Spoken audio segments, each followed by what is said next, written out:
Having a Chime credit builder card is a great way to start building your credit, but what are some other ways that we can improve our credit fast and easily? In this video, I'm going to give you some tips on how you can build your credit fast with the credit builder card. What's up, money makers? I'm Brandon Young. I have taught hundreds of people how to make, save, and invest money through real estate, stocks, and investments. So if you're new here, consider subscribing and don't forget to hit that bell so you don't miss a beat.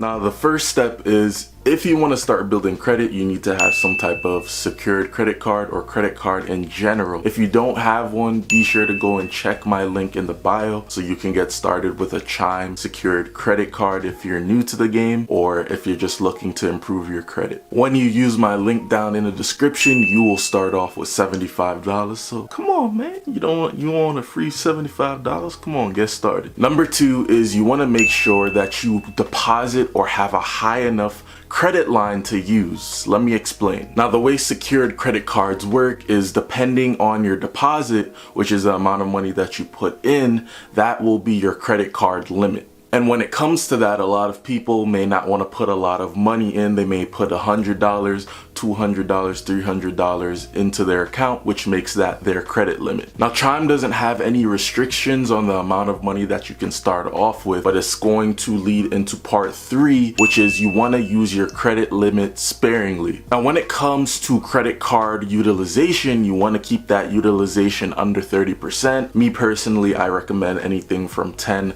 to 20%. The issue with this is if you have a low credit limit, let's say you start off with about $200 and you're only supposed to use 10% of that. 10% of 200 is $20. And let's face it, who's only going to use $20 of their credit limit a month? This is why I recommend putting in a higher number so you have enough money to play with. For example, if you go ahead and deposit $1,000, you would want to only use about 10 to 20% of that, which would be around $100 to $200. Yes, it's still not a lot of money, but depending on how much you have, you can put more in, which will allow you to use more of that limit. My next tip is, let's say you have a credit limit of $1,000 and you're consistently using $900 on a daily basis. Issue with that is you're utilizing too much of your credit card limit. So the credit card companies are gonna look at you and they're gonna be like, man, this guy has a limit of $1,000, but you keep using $900. This means that this person isn't responsible, and God forbid they lose their job. How are they gonna pay for all of these expenses? Vice versa, if you have $1,000 limit, but you're using only $100, $200, the companies are gonna look at you, they're gonna be like, man, this guy has an $1,000 limit, but he's only using $100. This guy is conservative. He knows what he's doing. He's responsible. Let's increase his credit score. Do you have a credit score that you're currently working on? Let me know your current credit score and what you're working to get it to. Next tip is to pay in full. Aside from paying on time, you want to make sure that you are paying in full.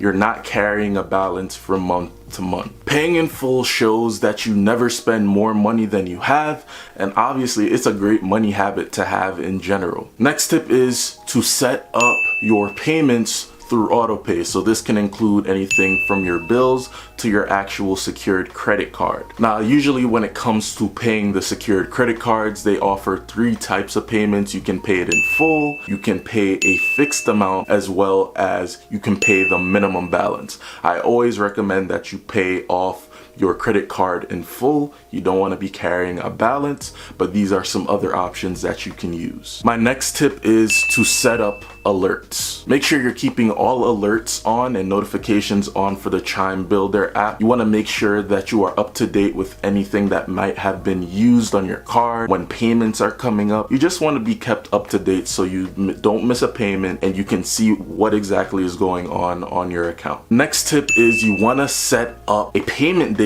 based off of your cash flow. So you want to be aware when you actually get paid, when pay stubs get in, when you get a paycheck, maybe you get it mailed to you, comes in, and you want to make sure that you have it aligned with your credit card payment date. You want to make sure you have enough money to actually pay that card off in time. So whatever you have to get in place, make sure that you have your pay stubs and paychecks coming in before your payments are due, so everything can stay aligned and you can pay stuff off on time. I want you to be the most successful, and using all these tips are going to allow you not only to increase your credit score, but help you to build great habits when it comes to managing money and managing other credit cards in the future. But do you have any more tips that you want to add, or are you going to use these tips? Let me know in the comments section below. If you enjoyed these types of videos, be sure to go and leave me a like and go subscribe to the channel. I'm Brandon Young. I will see you in my next video.